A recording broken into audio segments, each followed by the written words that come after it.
ആനച്ചാലിന് സമീപമുള്ള ചെങ്കുളത്തേക്ക് എത്തുമ്പോൾ വഴുതാനക്കാട്ട് രാജചേട്ടൻ്റെ കയ്യിൽ ഇത് കണ്ടോ ഒരു കപ്പത്തണ്ട് ഇരിപ്പുണ്ട്. പക്ഷേ അതിനൊരു പ്രത്യേകത ഉണ്ട്. ഇതിൻ്റെ കട്ടിങ്ങിലൊക്കെ ഒരു വ്യത്യാസങ്ങളെല്ലാം കാണുന്നുണ്ട്. എന്താ രാജചേട്ടാ ഇത്? ഇത് നമ്മളെ വാളിന് ആശ്രബ്ലേഡിനോ ഒക്കെ അറുത്ത് മുറിച്ചിട്ടാണ് ഇത് നടുന്നത്. എന്താണ് അങ്ങനെ നടേൻ്റെ പ്രത്യേകത എന്ന് പറഞ്ഞാൽ ഇതിൻ്റെ റൗണ്ടിൽ വേര് വരും. അപ്പോൾ അത് വേരാണല്ലോ കിഴങ്ങായിട്ട് മാറുന്നത്. അപ്പോൾ അതുകൊണ്ടാണ് ഇങ്ങനെ റൗണ്ടിൽ മുറിക്കുന്നത്. റൗണ്ട് സൈഡ് ഒന്ന് പറഞ്ഞ് നമ്മൾ വാക്കത്തേക്ക് വെട്ടി മുറിച്ച് കഴിഞ്ഞാൽ സൈഡെല്ലാം ചതയും. അപ്പോൾ വേര് കുറയും. വാളിന് അറുത്ത് മുറിച്ച് നടുവാണെങ്കിൽ ചതയാതെ ഇഷ്ടംപോലെ വേരിറങ്ങും. ആ വേരാണ് കപ്പയായിട്ട് മാറുന്നത്. ഇതെങ്ങനെയാണ് നിലവിൽ മനസ്സിലാക്കിയെടുത്ത കാര്യം? ഇത് മനസ്സിലാക്കിയെടുത്തെന്ന് പറഞ്ഞു കഴിഞ്ഞാൽ ഞാൻ ആദ്യമേയൊക്കെ കപ്പ നടുമ്പോൾ ഇങ്ങനെ വാക്കത്തേക്ക് വെട്ടിയാണ് കണ്ടിട്ടുള്ളൂ. അത് കഴിഞ്ഞിട്ട് പിന്നെ യാദൃശ്യവശാൽ ഇതിങ്ങനെ ഈ വാളിനെ അറുത്ത് മുറിച്ചിട്ട് ഈ കപ്പത്തൊണ്ട് ഇങ്ങനെ കുത്തിവെച്ചായിരുന്നു.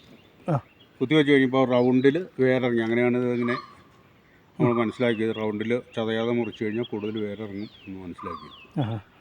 ഇപ്പോൾ എത്ര വർഷമായി നമ്മൾ ഈ രീതിയിൽ നടന്നിട്ട് 8 വർഷം കഴിഞ്ഞു. 8 വർഷത്തോളമായിട്ടുണ്ടല്ലേ. അതുപോലുള്ളൊരു കപ്പത്തോട്ടമാണ് നിലവിൽ കാണുന്നത്. ഇപ്പോൾ അങ്ങനെ നട്ടിരിക്കുന്നതാണ്. ഇതിപ്പം എല്ലാം പല രീതിയിലുള്ള കൃഷി കൊണ്ട് ഒന്ന് ഇപ്പോൾ ഒരു പകുതി വിളവ് മൂപ്പായതുണ്ട്. ഈയിടെ നട്ടതുണ്ടല്ലേ. ഏതിനും കപ്പകളാണ് കൂടുതലും ഉപയോഗിക്കുന്നത്? ഇതിനകത്ത് കൂടുതലായിട്ട് ഉപയോഗിക്കുന്ന നമ്മൾ ഈ ആമ്പക്കാടൻ പിന്നെ ഈ വെള്ള. ഇതിന് പേര് നമുക്ക് അറിയത്തില്ല അല്ലേ.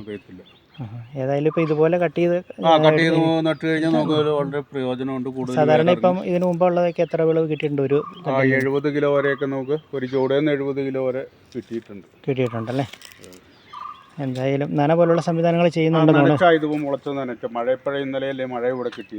അതുപോലെ തന്നെ മറ്റൊരു പ്രത്യേകത ഇപ്പം ഇതിൻ്റെ കപ്പ തട എടുക്കുമ്പോൾ ഒത്തിരി വലിപ്പത്തിനാണല്ലോ കാണുന്നത്. ഒത്തിരി വലിപ്പത്തിൽ കുഴിയെടുത്തിട്ടാണ് നമ്മൾ ഈ നല്ല വലിപ്പത്തിൽ കുഴിയെടുത്തിട്ട് അതിനകത്ത് ചവറും ചാണകവും ഒക്കെ ഇട്ട് കഴിഞ്ഞിട്ടാണ് ഈ കപ്പ നടുന്നത്. എല്ലുപൊടി വേപ്പും പിണ്ണാക്കും ഇട്ട് കൊടുക്കും. അപ്പോൾ അതെല്ലാം ചെയ്തിട്ടാണ് ഈ കപ്പ നടുന്നത്. അപ്പോൾ അതിനനുസരിച്ചുള്ള വിളവ് കിട്ടുകയും ചെയ്യും അല്ലേ. കട്ടിങ്ങിലും ശ്രദ്ധിക്കും. ഒപ്പം തന്നെ കൊടുക്കുന്ന നമ്മൾ ഇതിനകത്ത് നിന്ന് കപ്പ നമ്മൾ പറിച്ചെടുത്ത് കഴിയുമ്പോൾ നമ്മൾ കയ്യിൽ വെച്ച് അരിയാനായിട്ട് വെയിറ്റ് ഉള്ളതുകൊണ്ട് കയ്യിൽ നിൽക്കില്ല. അപ്പോൾ നമ്മൾ വെച്ചിട്ടാണ് എവിടെയെങ്കിലും വെച്ചാണ് ഇത് അരിഞ്ഞ് ഉണങ്ങാനായിട്ട് അരിയുന്നത്.